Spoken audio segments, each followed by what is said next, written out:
¿Ustedes tienen algún cálculo aproximadamente realizado de cuántas empresas chicas o empresas regionales podrían ser absorbidas o podrían ver muy complicado su negocio en caso de que la tasa máxima convencional se rebajara? Bueno, las empresas más afectadas en esto son del orden de unas 10 a 12 cadenas, digamos, que algunas con presencia nacional y otras con presencia regional, que son las que van a estar más afectadas con estas modificaciones. Entonces, a lo que nosotros nos preocupa, Francisca, es no solo las iniciativas a nivel individual, sino que la mirada de nosotros como industria es la ecuación de este conjunto de iniciativas. Permíteme explicarte, digamos, en detalle esto.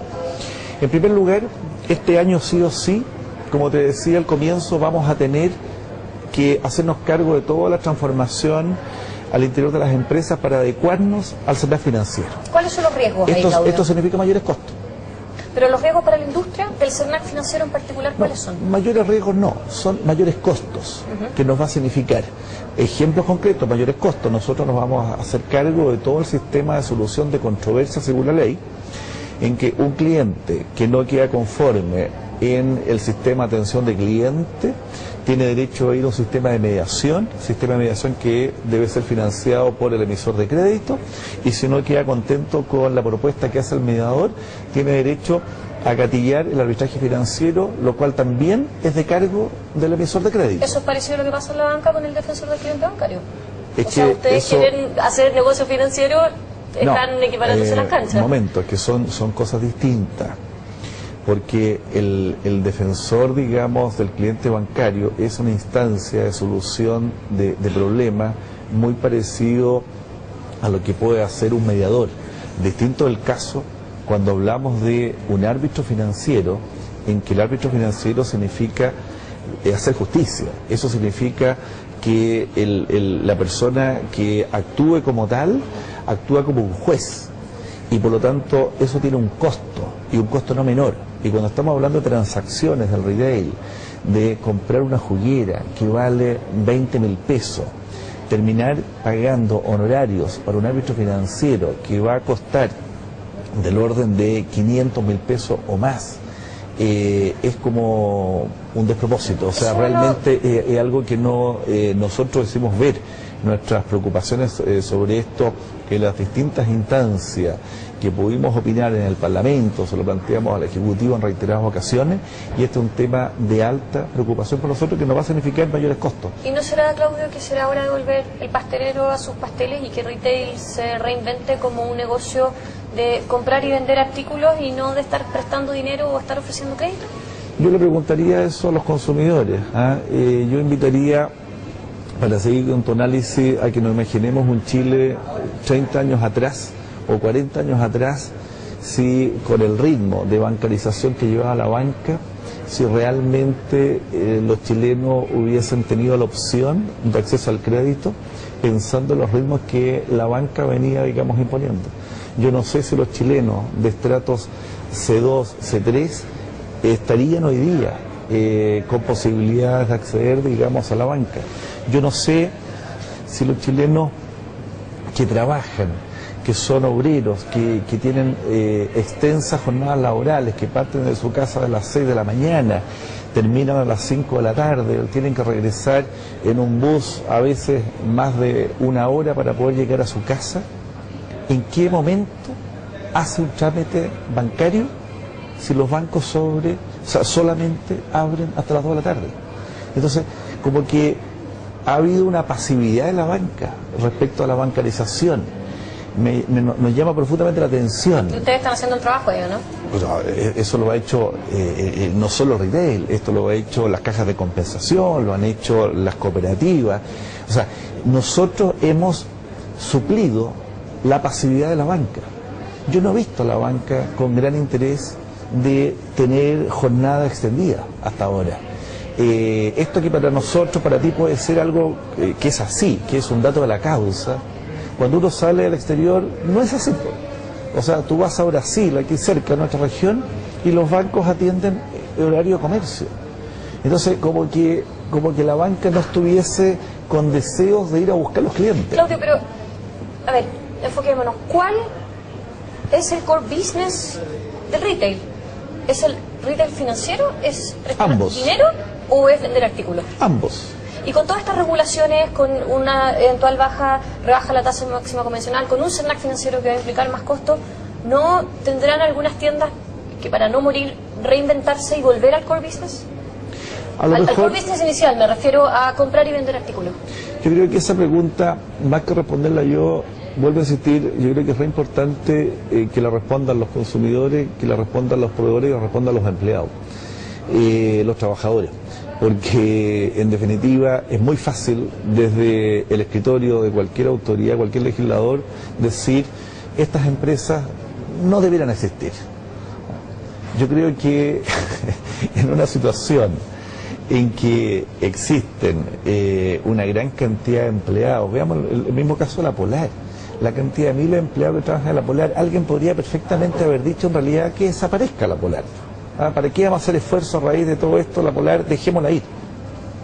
Entonces, yo creo que una cosa es el análisis teórico, que han habido algunas personas que han planteado lo que tú dices, en realidad estas empresas no deben existir, debemos quedarnos con las empresas más grandes. Entonces, después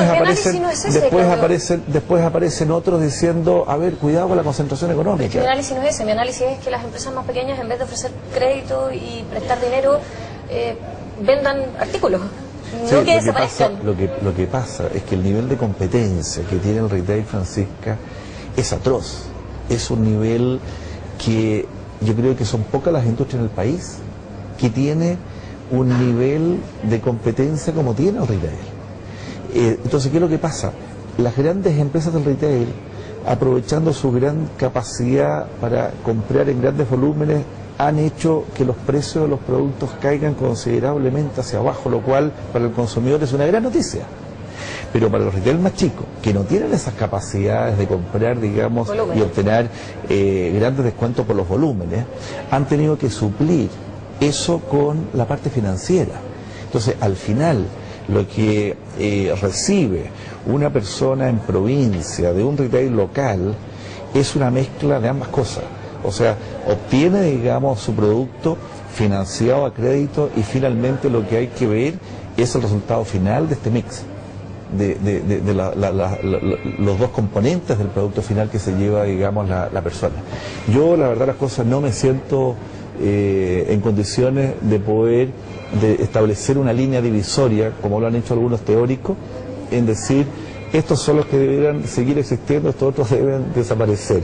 Yo creo que sí, los que creemos en las fuerzas del mercado, yo creo que esto tiene que ir desarrollándose paulatinamente, y lo más importante es que yo creo que cuando hablamos de políticas públicas hay una frase, hay una palabra que yo digamos aprendí hace muchos años en materia de políticas públicas, que es la gradualidad. La gradualidad es realmente una palabra clave en el desarrollo de las políticas públicas, y cuando uno trata de hacer los cambios, impulsar cambios, como lo está haciendo este gobierno, hacer todo de una, yo lo encuentro de alta peligrosidad, porque en definitiva uno no espera los efectos que va a producir determinada ley cuando está entrando por el costado otra iniciativa que afecta al mismo sector, y aparece una tercera iniciativa legal que está entrando por el otro costado. Entonces, ese cóctel de las tres iniciativas en el mismo momento del tiempo es muy complejo. Claudio, para cerrar y brevemente me gustaría preguntarte cómo están viendo que se retome la discusión sobre el proyecto de consolidación de bases de datos, un proyecto que dio origen al Comité de Retail Financiero. Esto se presentó en el gobierno, en la administración de la presidenta Bachelet. Ahí empezó la discusión, ingresó el proyecto en la actual administración, y ustedes se armaron para responder a este nuevo proyecto de ley que ya lleva alrededor de 2 o 3 años discutiéndose. Se retoma. ¿Cuáles son las acciones a seguir? ¿Qué es lo que piensan hacer ustedes? Y sobre todo ahora que la autoridad está dándole muchísimo más patrocinio a la regulación, a la transparencia, al mayor control. Brevemente. A ver, lo primero, se terminaron las audiencias en la Comisión de Economía. Todos los expertos, todas las opiniones, salvo 3 exposiciones, la del Ministerio de Hacienda, la de la Asociación de Bancos y la del economista que hizo el estudio para respaldar el proyecto de ley, Cristian Larraín, salvo esas 3 exposiciones, todas, más de 15 exposiciones de expertos, se manifestaron en contra de avanzar en lo que es la consolidación de información positiva. Entonces, simplemente con esto quiero plantear que la justificación para avanzar sobre este proyecto de ley es teoría pura. Nosotros hemos respondido con sendos informes de lo que es la realidad internacional, lo que pasa en los mercados, y el mejor ejemplo es lo que aconteció en Estados Unidos. Ahí tenemos una realidad muy a mano en los últimos años con la crisis subprime. Estados Unidos tiene toda la información arriba de la mesa y resulta que fue el causante de la crisis subprime, mal prestó, actuó imprudentemente, versus lo que acontece en otros países como Europa, como lo que pasa en Francia, como lo que pasa en Alemania, en que operan solo con información negativa. En estos países los bancos ni siquiera tienen información positiva como en Chile para compartir. O sea, operan solo con información negativa y resulta que son los 2 países que le están poniendo el hombro a Europa. Francia, conscientemente, Francisca, desde el 2013 a la fecha, y esto está en las actas del Parlamento en Francia, se ha opuesto conscientemente a legislar para consolidar la información positiva por las mismas razones que se dan aquí en Chile para justificar la legislación. En Francia, por el temor al sobreendeudamiento, no se ha querido avanzar, porque tienen temor en Francia que los agentes crediticios actúen con más información, actúen imprudentemente. Esto, que es la línea de los franceses, lamentablemente fue constatado en la realidad con lo que pasó en Estados Unidos. Bueno, un año entonces, 2012, probablemente de nuevas peleas entre el retail y la banca, estoy viendo según la conversación que hemos tenido, o discusiones, eso son diferencias de opinión bastante profundas, y esas diferencias, Francisca, yo si fuera consumidor las encuentro como muy positivas. Lo malo sería que estuviéramos 2 sectores que compitamos, que estuviéramos muy de acuerdo. Entonces yo creo que estas diferencias, que son diferencias de enfoque, de cómo miramos los mercados, son diferencias obviamente de tipo comercial, yo creo que se transforman en una gran noticia para los consumidores. Bueno, vamos a ver entonces qué es lo que pasa con estas leyes. Claudio, muchas gracias por esta entrevista. Gracias por la invitación, Francisca.